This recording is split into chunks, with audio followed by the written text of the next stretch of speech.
quand il y a du monde au bord de l'eau, qu'il y a des enfants, qu'il y a des parents qui sont au bord de l'eau, surtout ne restez pas à côté. T'as accéléré trop.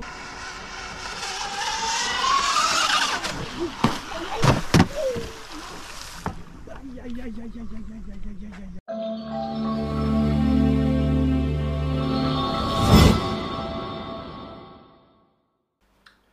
Bonjour à tous les amis, bienvenue sur la chaîne MCL Modélisme, j'espère que tout le monde va bien.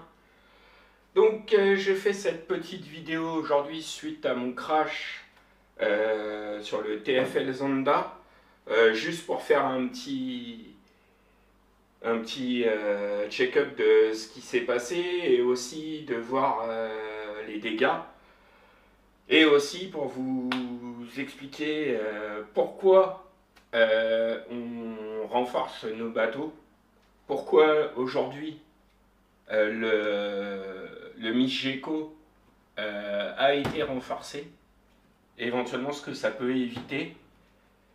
Ça évitera pas de la casse, c'est sûr, sachant que le MIS-GECO est une coque en fibre de verre que j'ai renforcé en carbone Kevlar, que le TFL, le Zonda, est une coque de base en carbone, donc il n'y a pas du tout de fibre de verre. C'est une coque en carbone qui a été renforcée en carbone Kevlar à l'intérieur. Donc on va regarder ensemble un peu les dégâts.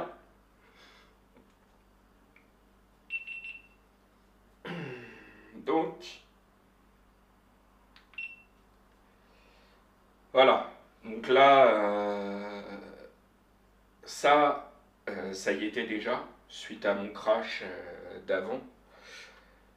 Donc là, toute cette partie là avait été réparée déjà. J'ai un bateau qui m'était rentré dedans. Cette partie-là a été enfoncée. Donc là, sur un bateau, vous voyez bien qu'il y a la ligne de flottaison du bateau. Voilà, là on voit bien que le choc il a été vraiment sur la ligne de flottaison. Là, avec la lumière, je sais pas si on va le voir. Ouais, si, voilà, là on le voit bien. Donc là, ça a été vraiment enfoncé.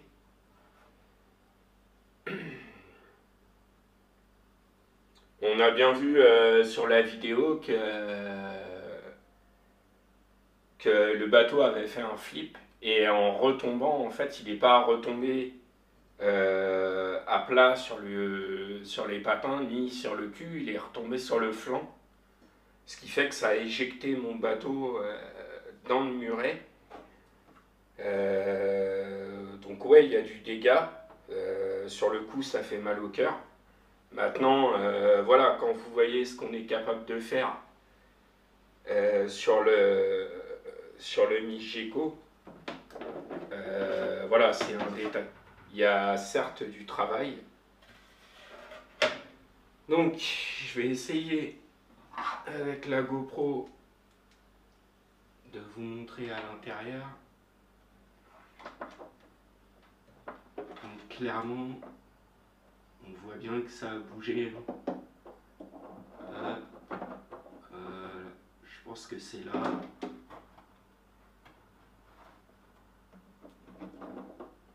Voilà.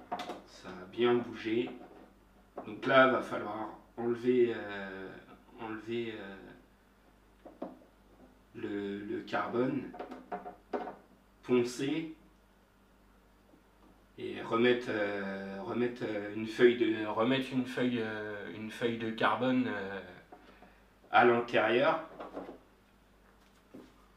et faire la même opération qui a été faite sur le MIS-GECO pour le dessous. Ça veut dire poncer, vraiment poncer à brut sur la coque pour vraiment enlever et lisser au maximum. Mettre la pâte blanche, donc la pâte, l'enduit marine, ici, reponcer pour aligner tout. Et puis bah ça sera peinture, vernis. Et puis bah refaire faire un autocollant là pour cacher et puis pour que ça habille. Donc il y a ce côté-là.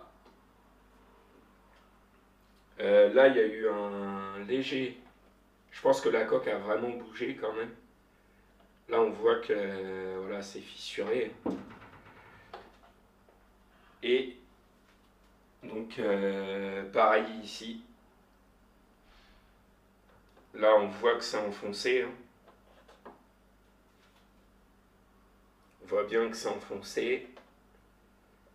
Donc pareil, repousser par l'intérieur pour essayer de réaligner au maximum. Enlever le carbone qui est là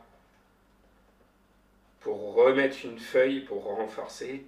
Et pareil, pâte poncée, pâte joint marine, enduit marine. Et reponcer pour aligner. Et puis je verrai ce que je fais de ce côté-là. Donc voilà les amis, sinon il n'y a pas eu d'autres dégâts. J'ai eu de la chance que potence lecteur ne touche pas. Le choc a vraiment été, vraiment violent.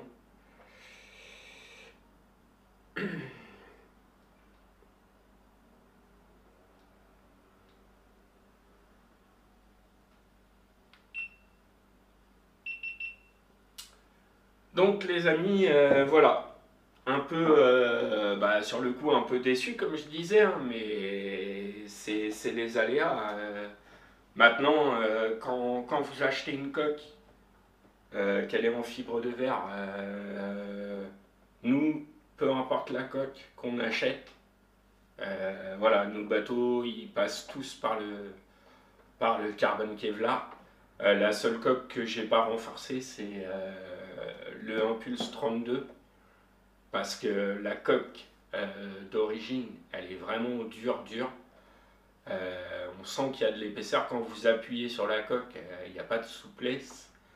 Donc j'ai fait le choix de laisser la coque telle qu'elle. Mais voilà, tout ça pour vous dire que c'est un accident, une erreur de pilotage. Oui et non, parce que le bassin n'était pas forcément dans les conditions. Quand on regarde la vidéo, j'ai pas été dans l'accélération brutalement, j'accompagnais le bateau. Le bateau s'est levé. J'ai essayé de lâcher les gaz, mais sûrement trop tard. Du coup, le bateau s'est pas reposé et il y avait du vent. Il a fait un flip. Et il a été s'éjecter dans le mur. Par chance, on n'arrête pas de le dire, quand il y a du monde au bord de l'eau, qu'il y a des enfants, qu'il y a des parents qui sont au bord de l'eau, surtout ne restez pas à côté. Vous pouvez regarder, mais restez à distance. Parce que là, il y aurait eu un enfant. Il y avait le mur. Mais imaginez l'enfant où il est assis au bord de l'eau, les pieds qui pendent, le bateau tape, c'est fini. C'est une passion, c'est une très belle passion. Hein. Franchement, moi, voilà, j'adore. Mais il faut pas croire que c'est pas dangereux. Parce que là, il y aurait eu quelqu'un au bord de l'eau. Ça aurait pu faire plus de dégâts. Donc les amis, voilà, c'était juste pour vous faire un petit récapitulatif de mon crash, et aussi pour vous montrer que voilà pourquoi on renforce nos coques, pourquoi on passe du temps sur nos bateaux, parce que c'est du temps, ça prend du temps. Vous avez bien vu la vidéo du Migeco. Je suis très content d'avoir fait le Migeco, même si c'est une coque qui est pas forcément facile à renforcer parce qu'il y a plein d'arrondis, plein d'arêtes, Le bateau aujourd'hui est terminé, de l'étanchéité, la repose de durite, l'électronique. J'ai fait un test d'étanchéité, j'ai pas d'eau qui rentre dedans. Il manque récepteur, le palonnier de direction et le bateau va pouvoir naviguer. Donc on partira en test avec ce bateau-là parce qu'on va modifier quelques trucs. Ça, vous verrez par la suite. Le but de cette vidéo, c'était juste de vous informer et de vous montrer les dégâts qu'il y avait eu sur le Zonda TFL. En espérant que cette vidéo vous aura plu. Je vous souhaite de bonnes vacances pour ceux qui sont en vacances actuellement. Et je vous dis à bientôt. Big up!